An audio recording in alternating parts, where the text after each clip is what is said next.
nós vamos dar continuidade ao que nós começamos na semana passada. Nós começamos a estudar o capítulo 15 do material desse livro aqui, material de vocês, o capítulo sobre linguagem. E aí eu quero continuar essa reflexão. Tem uma atividade no final do capítulo. E aí hoje eu quero acrescentar linguagem, comunicação e pensamento. Nós vamos tratar do mesmo conteúdo, na mesma linha de pensamento, só que eu vou usar uma outra autora.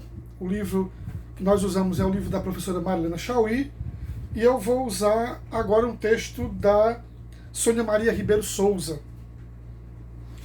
Vamos ver um pouco o que é a linguagem. Citando o filósofo Martin Heidegger. Segundo uma tradição antiga, nós somos seres que falam, que por isso possuem linguagem.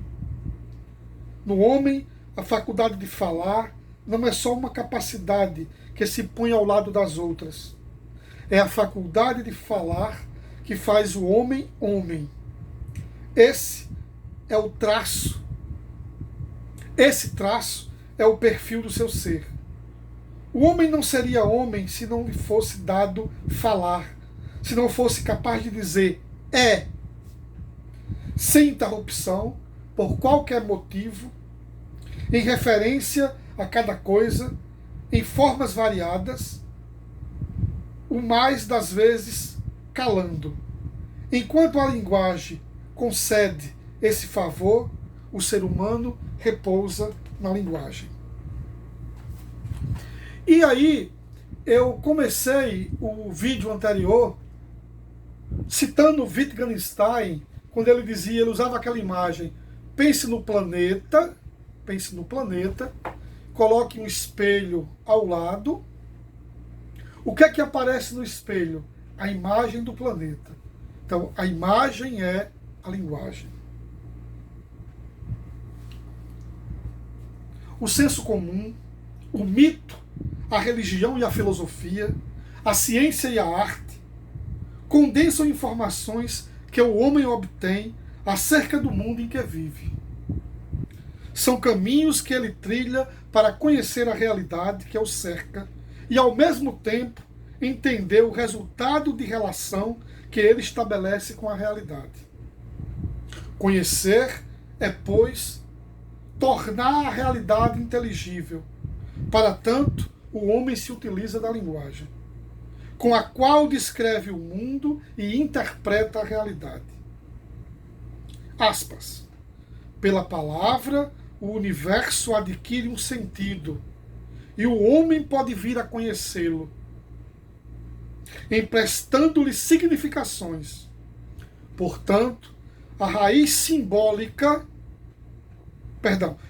de todo conhecimento subjazem a palavra e os demais processos simbólicos empregados pelo homem. Duarte Júnior. A palavra é o meio mais comum de expressão da capacidade humana de linguagem, mas não é o único. O homem pode produzir sentido utilizando as várias formas de linguagem não verbal, como, por exemplo, a linguagem dos gestos, das imagens virtuais, dos sons musicais, a linguagem em Libras, a língua brasileira de sinais. Então, esses sinais linguísticos são diferentes das letras do alfabeto, mas como elas são capazes de vincular conhecimento, emoções e ordem entre os indivíduos de um grupo social. Veja como o processo de linguagem ele é importante. A linguagem ajuda o indivíduo a processar seus pensamentos e a comunicá-los aos outros, facilitando a vida em grupo e a realização de empreendimentos sociais. Para dizer que há uma relação direta entre linguagem e a vida social. as relações pessoais, as relações coletivas, os grupos. Conforme assinala Aristóteles, dentre os animais, apenas o homem possui razão e é dotado de linguagem, o que lhe permite comunicar-se com seus semelhantes, compartilhar pensamentos e ideias, reconhecer e expressar valores que viabilizam a vida social e política. O homem é caracteristicamente animal pensante e falante. Sua linguagem e seu pensamento estão estreitamente relacionados. Pela linguagem, somos capazes de elaborar pensamentos e imaginar cenas que não estão diante dos nossos sentidos. Além disso, pela palavra ou qualquer outro meio organizado de linguagem, podemos externar em pensamentos para outras pessoas, externar esses pensamentos para outras pessoas.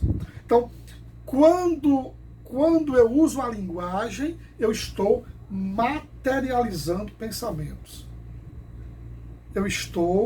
É muito parecido com o artista. Né? O artista, quando em uma obra de arte, enquanto pinta um quadro, enquanto faz um desenho, ele tira da mente e coloca na linguagem visual. Ok?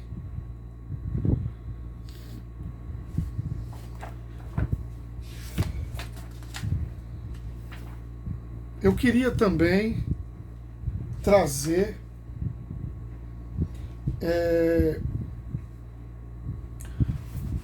usando essa ideia da linguagem, eu lembrei muito de um poema de um poeta, Ferreira Goulart, poeta brasileiro, escritor, e o poema dele Traduzir-se, que Fagner canta também em uma música.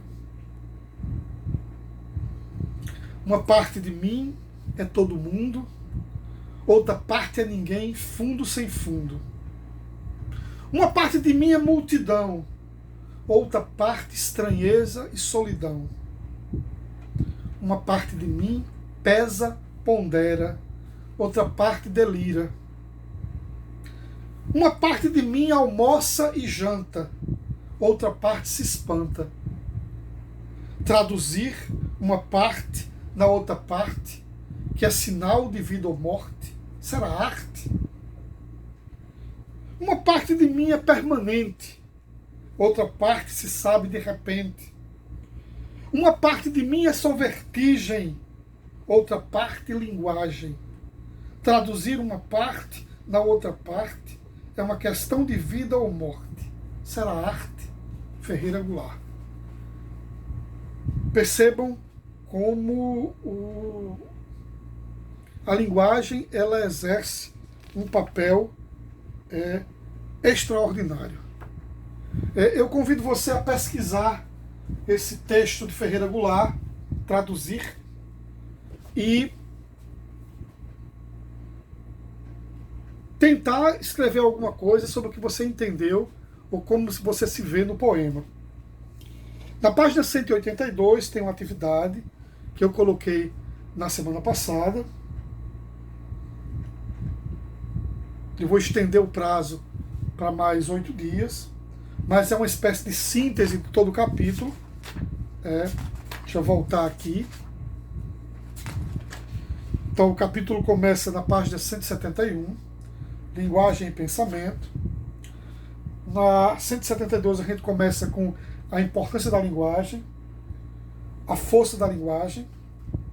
Na 173, a origem da linguagem. Na 174 tem uma parte muito importante, que é a questão da linguagem para os empiristas e para os racionalistas. Lembrando que o racionalismo é aquela corrente de pensamento onde predomina a razão, onde a razão é valorizada, e aí o grande representante é Descartes, René Descartes, com seu discurso do método. E os empiristas são aqueles que acreditam no valor da experiência. O conhecimento é adquirido pela experiência e essa experiência é adquirida pelos meus sentidos. onde o grande representante é Bacon, é John Locke, etc. Na 175 vem a ideia da fenomenologia, muito importante, e aí começa a partir de um filósofo muito importante que é Merleau-Ponty, Maurício Merleau-Ponty, e a sua ideia de linguagem, a sua teoria da percepção. Merleau-Ponty fala dessa questão de como eu percebo o mundo. Na 176 começa a falar da inteligência, a importância da inteligência. 177 a relação inteligência e linguagem, inteligência e pensamento. Por exemplo, vai citar já na 177 um teórico muito importante que é Jean Piaget, foi Jean Piaget, e as suas teorias da aprendizagem. Aprendemos por repetição. Na 179, o método como regulador do pensamento. Interessante que método é um caminho. Toda ciência ela tem um método, que é o caminho que a ciência percorre para atingir tal objetivo. E aí, qual é o método que a filosofia usa para entender o pensamento, para entender o conhecimento? Na 179 ainda, tem um texto muito bom de ser lido, que é um texto de Gaston Bachelard, um teórico muito importante, que morreu na década de 60.